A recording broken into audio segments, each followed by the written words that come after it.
welcome to Bincang Bidan Magelang Podcast.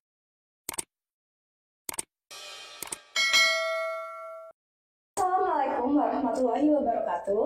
Hai Healthy, selamat datang di podcast BBM Bincang Bidan Magelang. Bersama saya Fadia yang akan memandu podcast pada hari ini. Sebelumnya, silahkan para Healthies, jika kepo nih informasi tentang kesehatan ibu dan anak, bisa langsung saja pergi ke akun YouTube kami yaitu Prodi Kebidanan Magelang dan juga akun Instagram kami yaitu @kebidananmgl.official.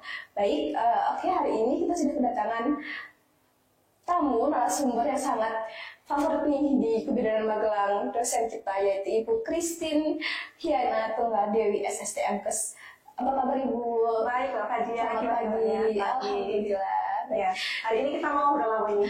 Ini Ibu saat yang seru sekali, yaitu kita hari ini membahas tentang ibu hamil sehat dan bahagia untuk memperingati Hari Ibu di Pekan Bumil Sehat.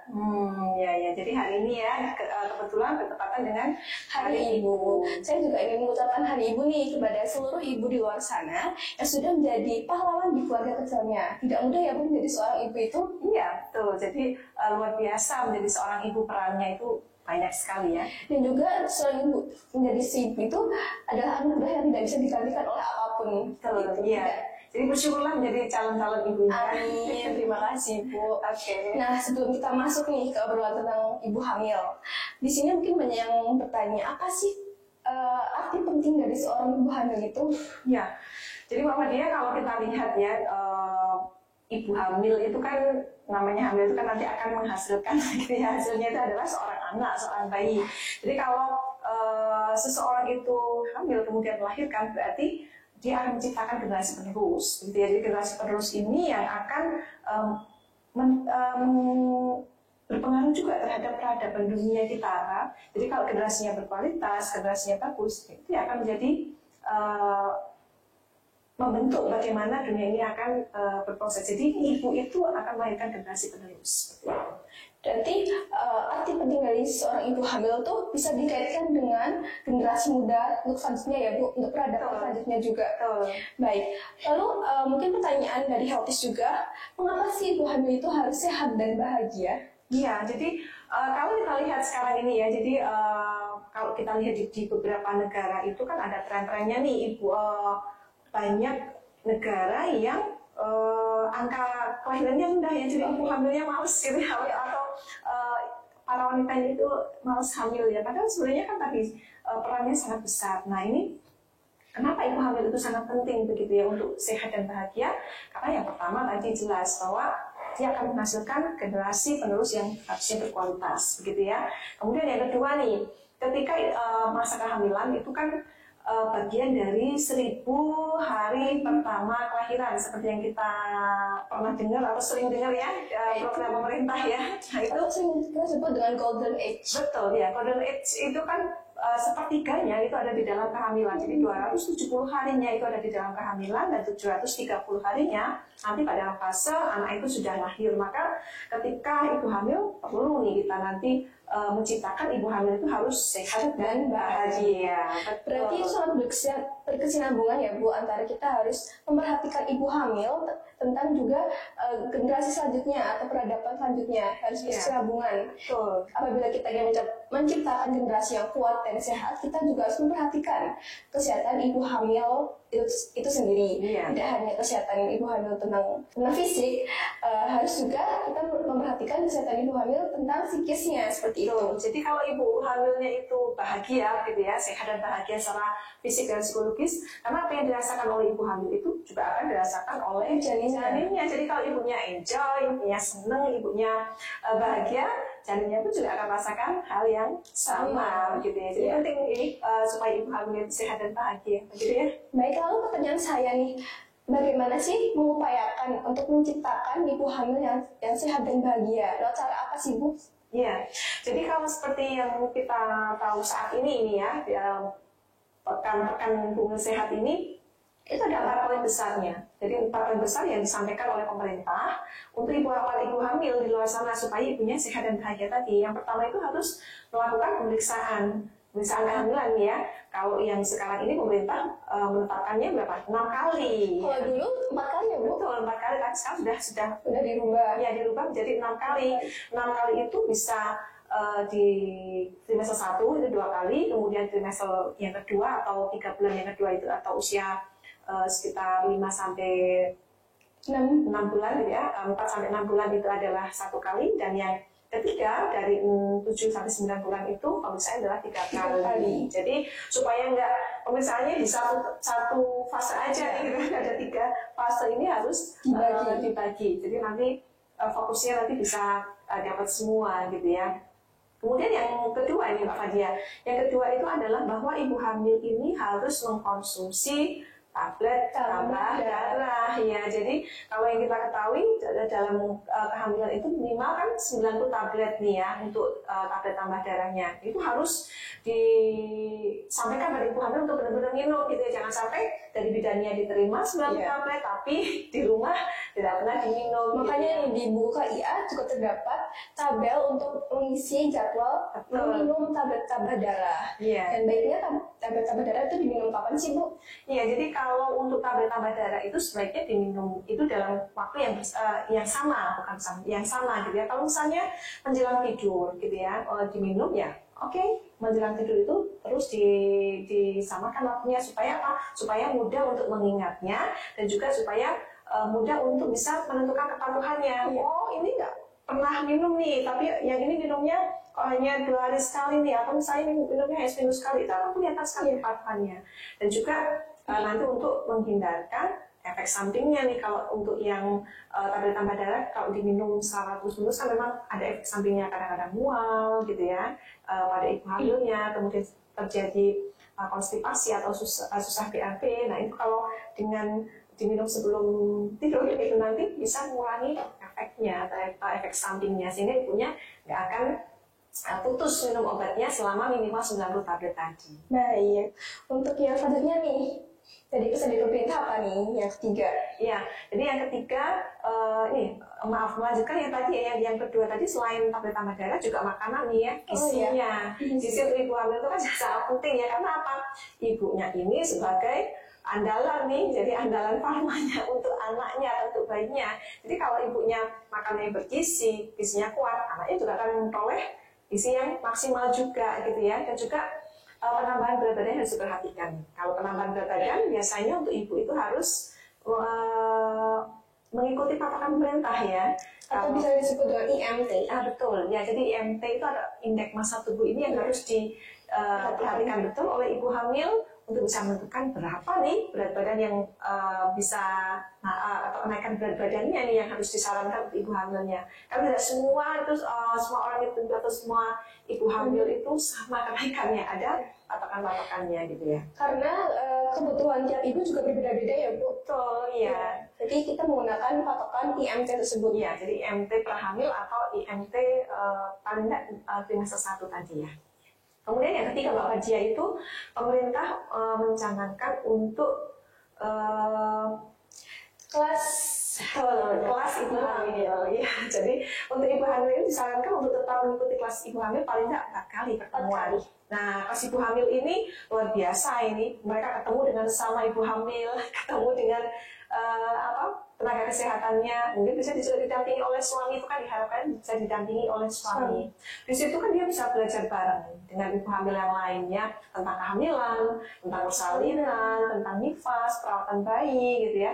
Itu bisa belajar bareng. Dan juga nih yang menarik di kelas ibu hamil ini ada kelas senam ibu hamil yang bisa dilakukan bersama dengan suami juga. Iya, jadi di situ nanti untuk suami itu bisa berperan ya, jadi menemani ibunya untuk melakukan senam ibu hamil. Nah, senam ibu hamil itu juga penting ya untuk menjaga kebugaran dari tubuh ibu hamil supaya ibu hamilnya nggak terkesan loyo, nggak terkesan, tapi tetap energik gitu ya. Dan juga untuk mempersiapkan masa persalinan itu ya Bu. Betul, ya. Jadi nanti bisa dilakukan dengan suami, bisa dilakukan dengan suami dan bisa dilakukan di rumah. Itu nanti bisa terus dilakukan, begitu ya. Kemudian Mbak Fajia yang keempat tadi ya, jadi yang pesannya pemerintah yang terakhir itu adalah untuk ibu hamil itu bisa bersalin di tenaga atau di fasilitas pelayanan kesehatan. Ya, bisa di bidan, bisa di rumah sakit atau bisa di puskesmas, di BPM gitu ya. Jadi kenapa nih ibu hamil harus bersalin di rumah sakit? Tidak boleh di dukun ya Bu? Iya, betul. Ya karena kalau di Fasiankes itu sudah jelas bahwa yang menolong itu pasti sudah kompeten ya, entah itu dokternya, entah itu bidan yang menolong, itu sudah penolongnya itu kompeten, sudah profesional gitu ya. Kemudian yang kedua itu kalau di Fasiankes itu kalau terjadi apa-apa nih ya, jadi ibu hamil atau ibu bersalin itu ketika terjadi masalah misalnya perdarahan, atau terjadi kejang gitu, atau terjadi shock misalnya, itu kalau sudah di Fasiankes itu sudah cepat untuk pemberian penanganannya, tindakannya lebih cepat gitu ya. Betul ya, lebih cepat sehingga menghindarkan terjadinya tadi kondisi-kondisi yang membahayakan untuk jiwa ibu dan janinnya. Jadi itu luar biasa pentingnya untuk seorang ibu hamil itu bersalin di fasilitas tenaga kesehatan.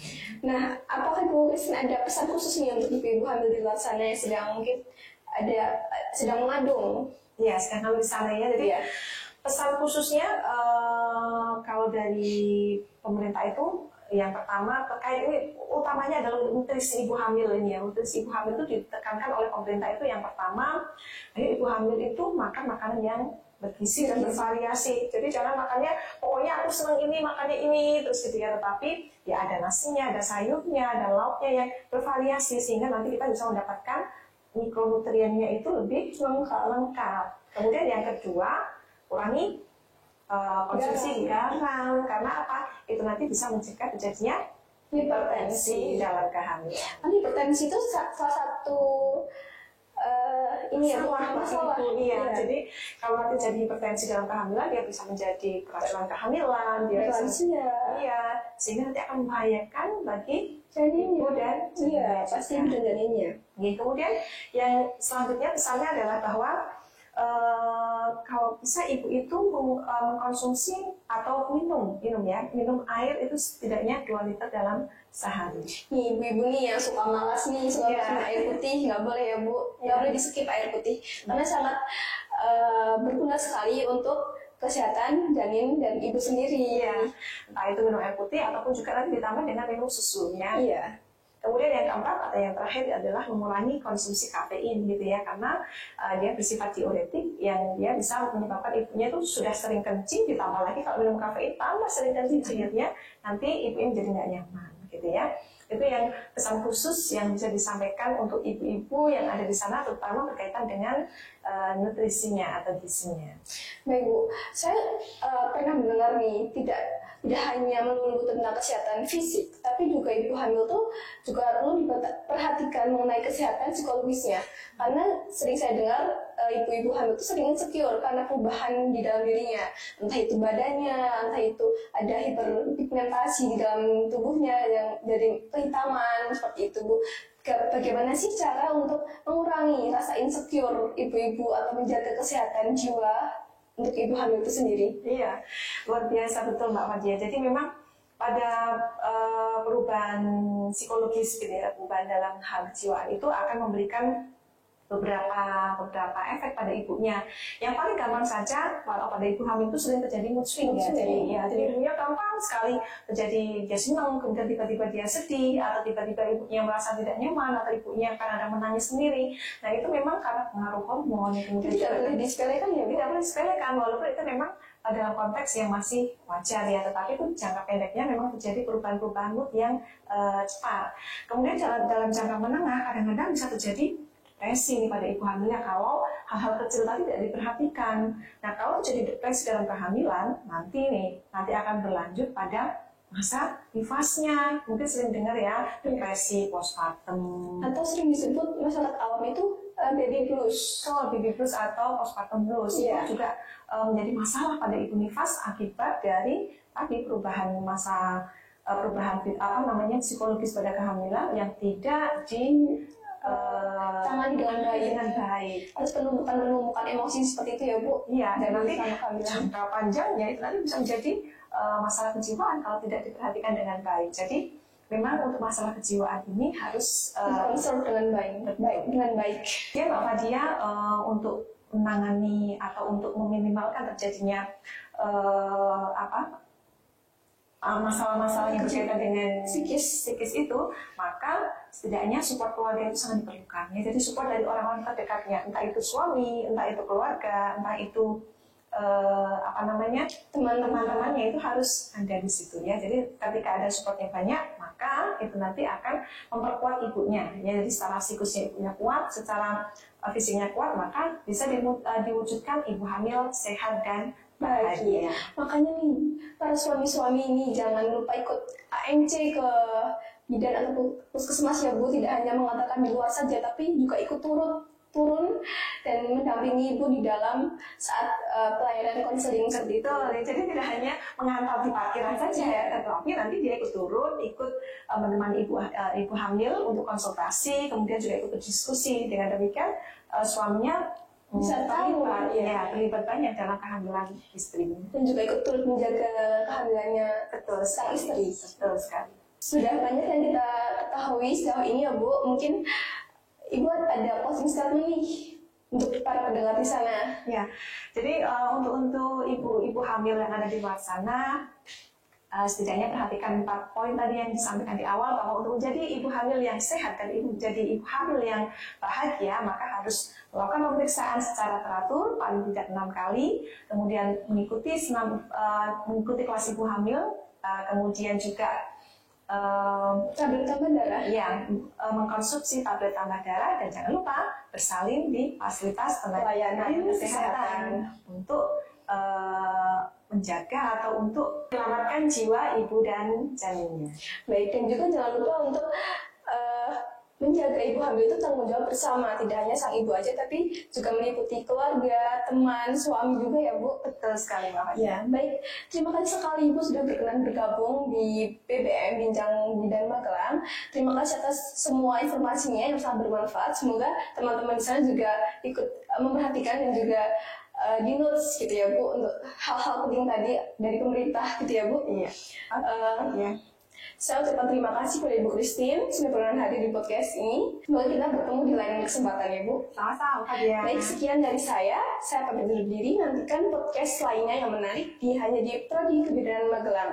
Sekian dari saya pamit undur diri. Wassalamualaikum warahmatullahi wabarakatuh. Bareng-bareng Mbak Helti.